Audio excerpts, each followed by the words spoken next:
Did you know your brain, that amazing network controlling your thoughts, feelings, and reactions, isn't actually fixed? What if I told you there's an ancient practice, thousands of years old, that science now shows can help you reshape it for the better? Let's be real. We're living in a pretty wild time. Information overload, always being connected, constant pressure. Sound familiar? For a lot of us, this means our inner world is buzzing with stress, a non-stop loop of anxious thoughts or just feeling constantly distracted. It's like our minds are stuck on autopilot, replaying worries, doubting decisions, and yanking us away from what's happening right now. This isn't some personal flaw.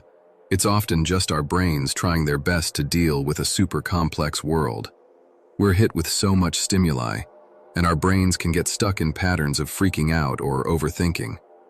These patterns might have been handy for survival way back when, but in our lives today, they can seriously mess with our well-being, our relationships, and our ability to just feel good.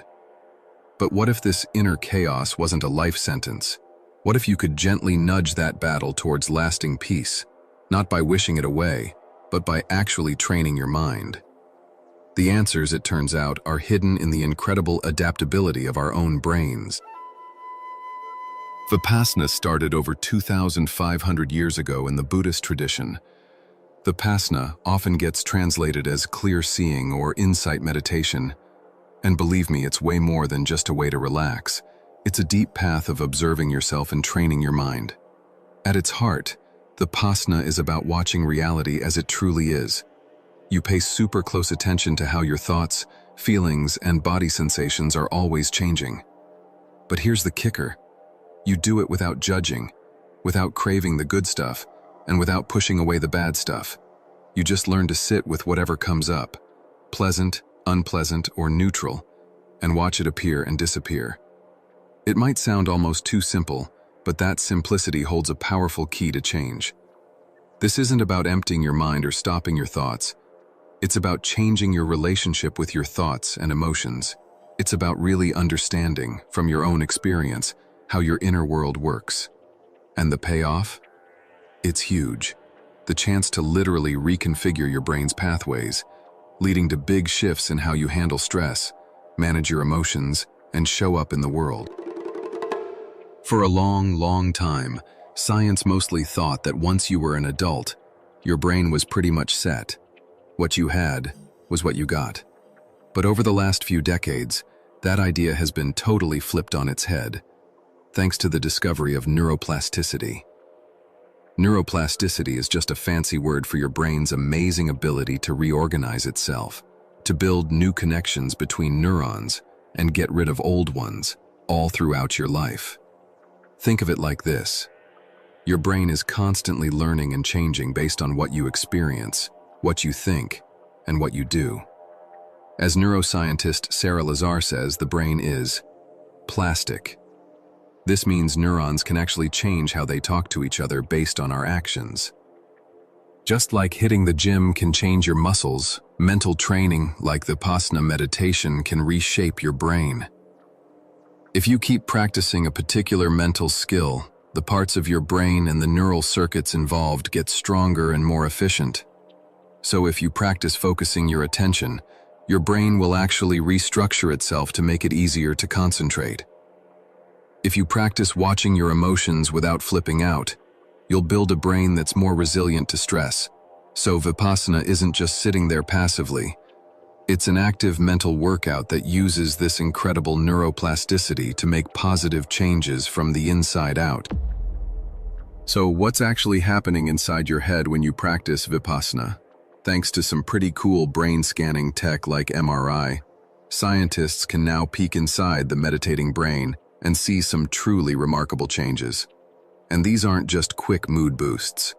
We're talking actual measurable changes in brain structure and function. First up, the hippocampus. This little seahorse-shaped part deep in your brain is crucial for learning, making memories, and it also has a big say in how we regulate our emotions. Study after study shows that people who meditate regularly tend to have increased gray matter volume in the hippocampus. Why does this matter? Well, a smaller or less active hippocampus is often linked to things like depression and PTSD.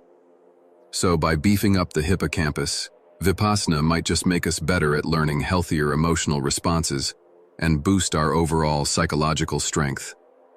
Next, let's talk about the amygdala, often called the brain's fear center or alarm system. The amygdala is key for processing emotions like fear and anxiety and kicking off that fight or flight response. Super important for survival, right? But an overactive amygdala can lead to chronic stress and make us emotionally jumpy. And here's where it gets really interesting. Vipassana meditation has been shown to calm down activity in the amygdala. Even more impressively, studies have actually found a decrease in the gray matter density of the amygdala in meditators, and this shrinkage lines up with them reporting less stress. Imagine being able to turn down the volume on your internal alarm, letting you handle tough situations with more calm and clarity. Recent research using super-sensitive recordings from inside the brain has even confirmed that meditation directly changes amygdala activity, calming this emotional hub. Then there's the prefrontal cortex, PFC, the part of your brain right behind your forehead. The PFC is like the CEO of your brain. It handles the big stuff like decision-making, planning, working memory, attention, and self-awareness. It's what helps us control our impulses and make conscious choices. Practicing Vipassana seems to strengthen and boost the PFC. Long-term meditators often show increased gamma wave activity here, which is linked to sophisticated thinking and heightened awareness. This stronger PFC is probably why meditators often say they can focus better, make smarter decisions, and feel more in control of their reactions instead of being driven by them. But the brain makeover doesn't stop there. More gray matter has also been spotted in the temporoparietal junction, an area above your ear that's all about seeing things from other people's perspectives, empathy, and compassion. Qualities that meditators often say get a serious boost from their practice.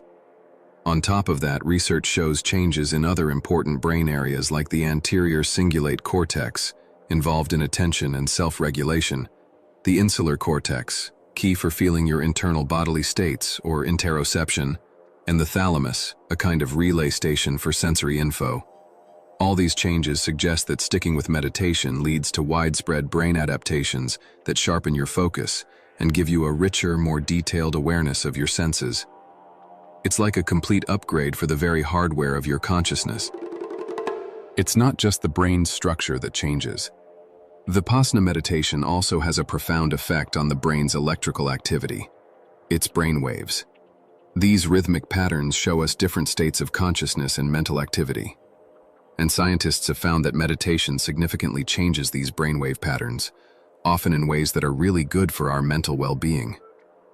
For example, beta and gamma waves, which can be out of whack in mood disorders like depression and anxiety, show noticeable changes in their strength and how long they last during practices like loving-kindness meditation, which often goes hand in hand with Vipassana. This hints that meditation can help get brainwave activity linked to emotional distress back on track. Another really cool finding is an increase in something called brainwave entropy, especially in the alpha and gamma frequency bands during meditation. Now, higher entropy might sound like total chaos, but in this case, it actually means the brain is in a more flexible, adaptable, and dynamic state. This increased complexity in brain activity could be what allows for those deeper states of consciousness and insight that meditators often talk about. It's like the brain becomes more fluid, able to explore a wider range of how it can operate. What's more, experienced Vipassana meditators have been shown to have reduced midfrontal theta activity when they're doing tasks that require them to stop themselves from making an automatic response. And get this, they actually perform better on these tasks using less brain effort. This points to their brains becoming more efficient. They can do the same job or even a better one with less energy. It's like upgrading your car's engine to be both more powerful and more fuel efficient. These shifts in brainwave activity give us yet another layer of proof for the amazing rewiring power of Vipassana meditation. Okay, the brain scans and all the neurotalk are fascinating, but what does this rewiring actually mean for your everyday life? Well, The changes happening in brain structure and function translate into a whole bunch of real-world psychological benefits that can seriously improve your quality of life. One of the most well-known benefits is stress reduction. Vipassana meditation gives you powerful tools to fight the stress that's pretty much everywhere these days. Regular practice helps manage your body's stress hormone, cortisol, helping you bounce back to a state of balance more quickly after something stressful happens. It also helps chill out the hypothalamic pituitary adrenal, HPA axis.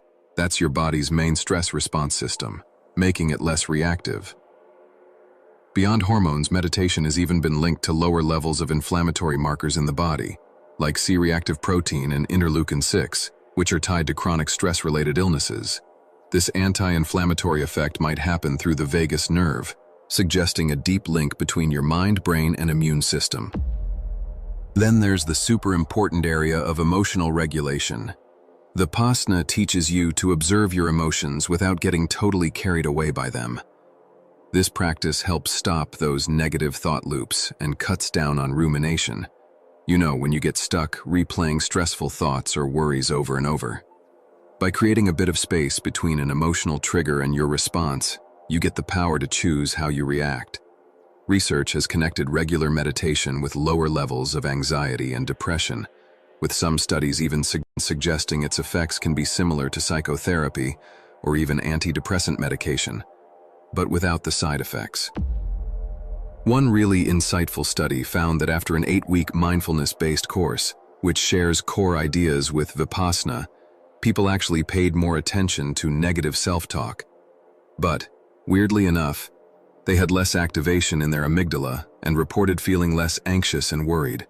This suggests they weren't just squashing down negative thoughts, but were learning to acknowledge them without being overwhelmed by them, which is a key sign of real emotional resilience. Beyond stress and emotions, Vipassana also brings some serious cognitive enhancements. The practice strengthens your prefrontal cortex, which, as we talked about, is vital for focus, decision-making, and memory. Studies have shown that meditators have fewer mind-wandering episodes, that super common thing where our attention just floats away from what we're doing. This means better focus, more productivity, and a greater ability to stay present with whatever you're up to. Groundbreaking research by neuroscientists Antoine Lutz and Richard Davidson showed that intensive Vipassana meditation could reduce the attentional blink. The attentional blink is when, if you see 2 images flashed quickly, one after the other, you often miss the second one. Meditators showed a smaller attentional blink, meaning they had better sustained attention and more efficient brain processing. Basically, meditation helps you see more of what's going on, both out in the world and inside your own mind. Hearing about all these incredible changes might have you wondering, so, how much practice does it actually take to start rewiring your brain? The great news is, you don't necessarily have to spend decades in a silent retreat to feel the benefits, though obviously, the longer you practice, the deeper they go. Scientific research suggests that you can see measurable changes in brain structure with a pretty modest commitment. For instance, neuroscientist Sarah Lazar's pioneering research discovered that an 8-week meditation program with about 30 to 40 minutes of daily practice was enough to show significant changes in brain areas like the hippocampus and amygdala. That's super encouraging for anyone new to this. Some studies have even shown that first-time meditators can show changes in brainwave activity in areas like the amygdala and hippocampus during their very first guided meditation sessions. While these initial changes might be more temporary, they show that the brain starts responding to meditation pretty much right away. Of course, it seems like the effects of meditation are dose-dependent. What that means is, generally, the more consistent and long-term your practice, the more significant the changes in your brain's structure and function are likely to be. Long-term practitioners often show the biggest changes, which really highlights the power of sticking with it. As author Kelly McGonigal puts it, totally echoing neuroplasticity. If you practice focusing on your breath, the brain will restructure itself to make concentration easier. If you practice calm acceptance during meditation, you will develop a brain more resilient to stress, And if you meditate while cultivating feelings of love and compassion, your brain will develop in a way that makes you feel more connected to others. The key is consistency. Even short, regular sessions are often more effective than long ones here and there. It's about steadily training your mind, giving your brain the time it needs to adapt and rewire. Pretty compelling stuff, isn't it? The science is solid. Vipassana is a journey of profound self-discovery and real, tangible transformation. If the idea of consciously reshaping your brain for more calm, clarity, and compassion sounds good to you, maybe it's time to check out this ancient practice. There are tons of resources out there, from beginner books and apps to guided courses and retreats. The path to a rewired brain doesn't start with a giant leap, but with a single, mindful breath.